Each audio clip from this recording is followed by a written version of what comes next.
Halo teman-teman, Assalamualaikum warahmatullahi wabarakatuh. Selamat siang, Dzień dobry. Selamat siang waktu Polandia. Di sini waktu menunjukkan pukul 10 lebih 43 menit waktu sentral Euro. Udah lama banget ya aku nggak bikin video terkait dengan beasiswa, tentang kehidupan aku di sini, perkuliahan dan sebagainya. Karena memang beberapa bulan kemarin aku disibukkan dengan berbagai kegiatan, TS, ada winter break, kemudian UAS gitu ya, dan juga persiapan untuk bisa masuk ke jenjang master. Karena emang kemarin kan aku masih sekolah bahasa Polandia. Sekarang di semester ini aku sudah bisa memulai sekolah master aku yang insya Allah akan dimulai pada tanggal 9 Maret 2020 besok.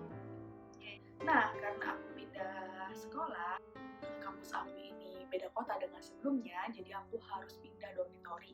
Melihat suasananya, suasana baru, jadi aku harus beradaptasi lagi dengan lingkungan yang baru, sekolah yang baru, teman-teman yang baru, tempat kamar yang baru. Tapi teman kamar aku ini, alhamdulillah dapat orang ini juga, sama-sama scholarship holder dari Ignatius Business Scholarship.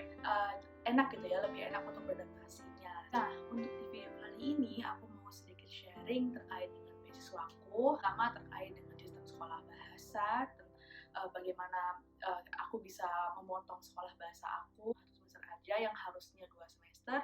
Kemudian mungkin aku akan sharing sedikit lagi terkait beasiswa Ignatius Business Scholarship. Setelah ini akan segera ditutup pendaftarannya pada tanggal 16 Maret 2020. Jadi aku berharap aku bikin video ini untuk bisa membantu teman-teman yang mau apply lebih ngerti terkait alur penilaiannya bagaimana, untuk bisa lebih matang mempertimbangkan pengambilan program studi dan kampus yang teman-teman inginkan di Polandia. Jadi stay tune terus ya, semoga bermanfaat. Sekarang aku mau bahas yang pertama, yaitu tentang beasiswa Ignatius Business Scholarship Program. Beasiswa ini itu adalah beasiswa yang diberikan oleh pemerintah Polandia pada kurang lebih, kalau aku nggak lupa ya, sekitar 18 negara berkembang di seluruh dunia yang bertujuan untuk memperkenalkan budaya dan bahasa mereka kepada para audiensnya. Nah, beasiswa ini tuh hanya ditujukan untuk teman-teman yang ingin melanjutkan jenjang pendidikan ke tingkat master degree, punya background pendidikannya dari bidang eksakta. Sasaran bidangnya, yang pertama itu yang berhubungan dengan engineering, yang kedua itu berhubungan dengan natural science and life science, yang ketiga yang berhubungan dengan agricultural science. Juga kalau nggak salah ada yang berhubungan dengan veterinary science. Misalkan saya salah, tolong dikoreksi dan silahkan dicek di regulaminnya. Pada tahun ini deadline-nya jadi maju teman-teman, karena pembukaannya itu juga maju. Deadline-nya tanggal 16 Maret 2020. Ya, dulu di tahun 2019 deadline-nya kalau nggak salah tanggal 29 April tahun 2019. Mungkin evaluasi dari tahun kemarin ya, karena tahun kemarin itu ketika kami sudah mendapatkan beasiswa, kami hanya punya waktu kurang dari 2 bulan untuk mengurus segala hal, termasuk visa, pembelian tiket, dan sebagainya. Dan itu waktunya terlalu sempit. Nah, kalau tahun ini setahu saya ada waktu sekitar 2 bulan atau hampir 3 bulan untuk bisa mempersiapkan segala administrasi yang dibutuhkan untuk bisa berangkat dan sekolah di Polandia. Nah, beasiswa ini itu mencakup apa aja sih? Fee, ada living cost-nya, jadi teman-teman nanti nggak perlu bayar kuliah lagi, jadi fully funded kecuali flight ticket. Ya, sendiri saya kemarin mendapatkan kabar bahwa akan diganti di akhir. Digantinya itu walaupun nggak 100% ya, kayak nggak full gitu, sepersekiannya untuk bisa mengcover tiket pesawat kita pada saat berangkat. Nah, kemudian syaratnya apa aja sih untuk bisa mendaftar di beasiswa ini? Teman-teman buka dulu website nawa.gov.bl. Di situ nanti teman-teman bisa menemukan satu kolom untuk beasiswa di Ignatius Business Scholarship Program. Teman-teman klik di situ dan teman-teman bisa mendownload regulamin ataupun regulation yang diberikan dari pemerintah Polandia agar teman-teman bisa mendaftar di beasiswa tersebut. Yang tersebut sudah tercantum secara lengkap dan jelas syaratnya apa aja, penilaiannya bagaimana, termasuk nominal keseluruhan teman-teman yang akan dibiayai oleh pemerintah Polandia selama teman-teman melaksanakan studi di sini.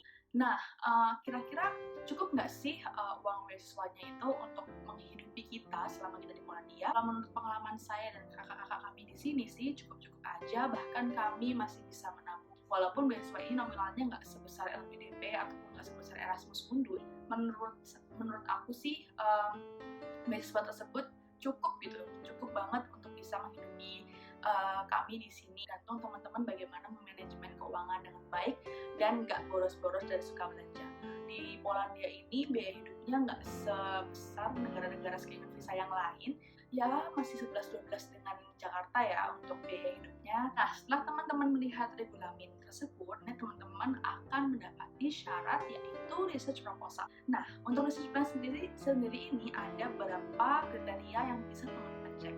Ada research theme dan metodenya seperti apa, research partnya seperti apa, kemudian metodologi yang teman-teman menggunakan seperti apa, dan lain sebagainya.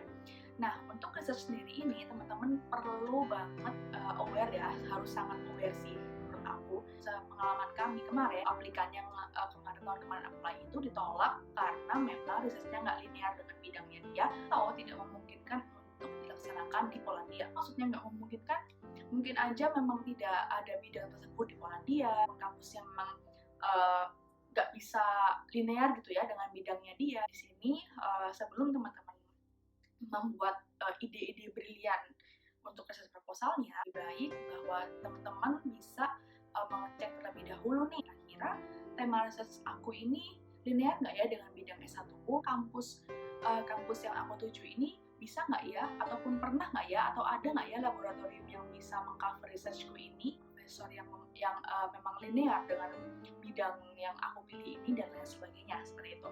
Case yang pertama ya, yang pernah kami temui sebagai award di batch 5 tahun kemarin. Yang case kedua adalah teman-teman harus memastikan bahwa jurusan yang teman-teman ambil di Polandia itu linear dengan jurusan S1 teman-teman, atau mungkin dalam satu payung tapi beda konsentrasi ataupun beda bidang. Teman-teman harus memastikan bahwa kampus yang teman-teman tuju di Polandia itu membolehkan teman-teman untuk mendaftar di kampus tersebut. Misalkan aku dari bidang teknologi pangan dan aku pengen banget daftar di hortikultura. Jadi aku memilih satu kampus di Polandia, sebut saja kampus A.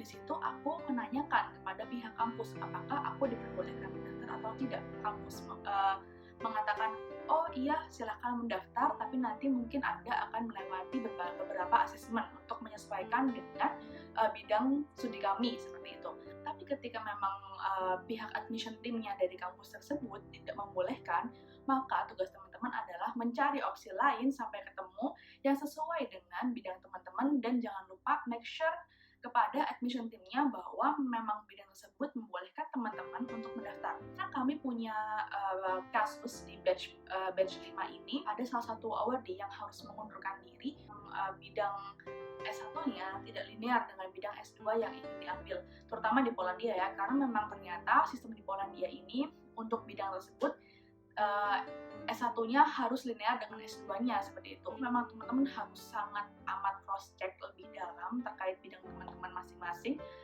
Di Polandia ini, tiap negara di Eropa itu punya regulasi masing-masing.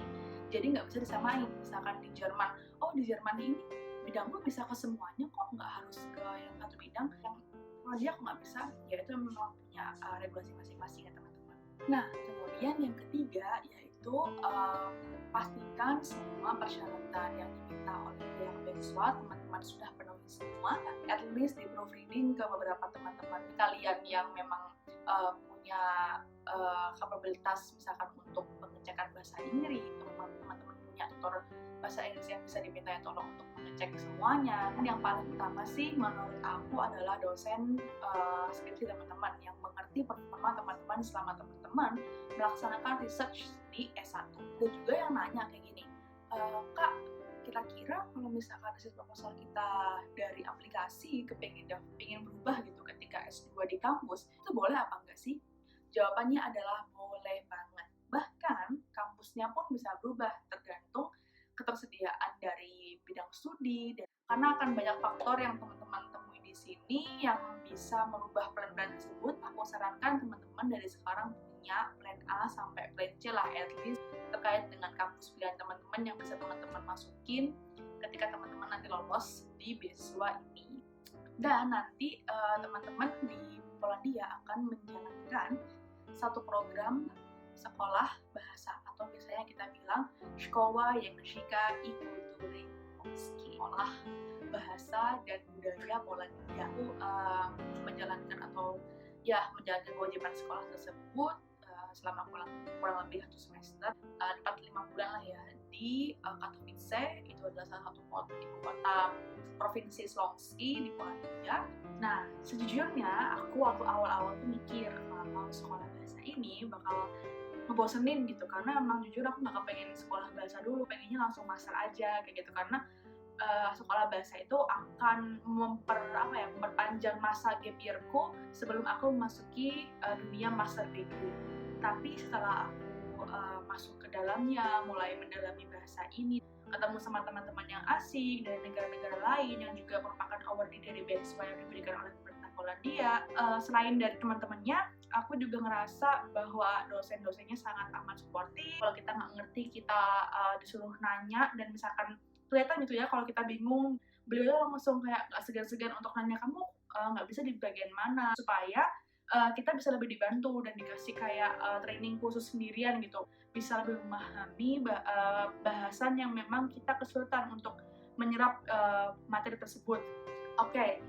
Jadi sekolah bahasa ini melewati UTS, UAS, dan dengan nilai yang cukup memuaskan. Nilai itu yang bisa ngebuat aku akhirnya bisa istilahnya melanjutin master gitu ya, karena emang kalau misalkan kita nggak lolos sekolah bahasa, nggak mungkin bisa melanjutkan beasiswa ini, gagal untuk melewati seleksi awal gitu ya, istilahnya seleksi di sekolah bahasa itu. Even absen pun itu ada nilainya gitu, ada nilai khususnya di rapot kita. Nah, setelah melewati sekolah bahasa selesai, tibalah di keriuhan selanjutnya. Di situ aku juga mendaftar salah satu kampus yang buka intake di bulan Februari di Universitas Rolnicze v Krakowie atau University of Agriculture in Kraków. Di universitas tersebut kebetulan alhamdulillah di bulan Februarinya ngebuka kelas bahasa Inggris, Food Technology and Human Nutrition, dengan spesialisasinya di Food Technology seperti yang emang aku pengen-pengenin dari awal ketika aku memutuskan untuk lanjut master degree setelah S1. Nah, di situ setelah aku melewati masa-masa pendaftaran dan lain sebagainya hingga aku dinyatakan lolos, ada satu challenge lagi yang harus aku lewati, yaitu aku harus menulis petition letter ke pihak scholarship. Itu memang prosesnya cukup panjang, kira-kira memakan waktu 1 bulan lebih untuk bisa memproses semua dokumen-dokumen dan petition letter. Dari situ kita baru tahu apakah kita bisa lanjut master atau tidak, tergantung dari keputusan yang diberikan oleh NAVA Expert. Nah, di situ aku nunggu cukup lama dan akhirnya alhamdulillah mendapatkan keputusan untuk bisa lanjut S2, dan disinilah aku sekarang. Banyak banget yang nanya, kok sekolah bahasanya cuma harus semester? Sebenarnya itu di regulasi sudah diberikan, tapi waktu itu aku memang tidak memperhatikan secara detail. Waktu itu aku mengiranya bahwa sekolah bahasa ini memang wajib dilaksanakan selama 2 semester atau 1 tahun. Setelah ditelisik lebih jauh di regulasinya, beasiswa ini membolehkan awardee-awardee-nya untuk mengambil sekolah bahasa hanya sekitar 5 bulanan atau 1 semester dengan catatan lulus sekolah bahasa seperti yang aku bilang tadi, dan kita memang kampusnya itu buka di bulan Februari. Dan yang kedua, kita memang pengen ngambil kuliah dengan bahasa pengantar, yaitu bahasa Inggris. Misalkan teman-teman punya planning untuk ambil yang bahasa Polish, teman-teman wajib banget untuk sekolah bahasa minimal 2 semester atau equal dengan 1 tahun. Kalau untuk aku sendiri, karena aku memilih untuk mengambil kelas bahasa Inggris, aku boleh untuk ngambil di kelas di intake Februari. Nah, sampai di situ mungkin yang akan aku sampaikan terkait dengan beasiswa ini. Di awal-awal tadi, jangan lupa benar-benar make sure semua persyaratannya udah dipenuhi, cek apakah program kalian itu linear dengan S1. Kalau misalkan nggak linear harus cek kampusnya, apakah kampusnya memperbolehkan teman-teman yang di luar bidang mereka itu bisa masuk ke jurusan yang mereka sediakan. Jika misalkan teman-teman mau ngambil bahasa Polish untuk pengantar kuliahnya, berarti teman-teman harus minimal mengambil sekolah bahasa 2 semester atau equal dengan 1 tahun. Please banget baca regulamin, jangan lupa membiasakan membaca dulu sebelum bertanya, dan itu aja sih. Semoga video ini memberikan beberapa insight baru terkait beasiswa ini. Mungkin teman-teman masih belum banyak yang kenal beasiswa ini atau masih belum kenal tentang negara Polandia. Ini kaya banget akan budaya dan sejarahnya. Teman-teman bakal amazed sendiri dengan negara ini, berbagai latar belakang yang terdahulu dan bagaimana mereka sangat respect terhadap sejarah mereka. Mereka nggak malu untuk terus-menerus menceritakan sejarah mereka. Respect banget sama budaya dan pahlawan-pahlawan yang membantu negara ini untuk bisa merdeka hingga saat ini. See you, sampai jumpa di video berikutnya, dan mudah-mudahan ada yang bisa lolos beasiswa Ignacio Beasiswa Scholarship tahun ini. Ditunggu di Polandia. Bye bye, di Zenia. Wassalamualaikum warahmatullahi wabarakatuh. Dzień dobry.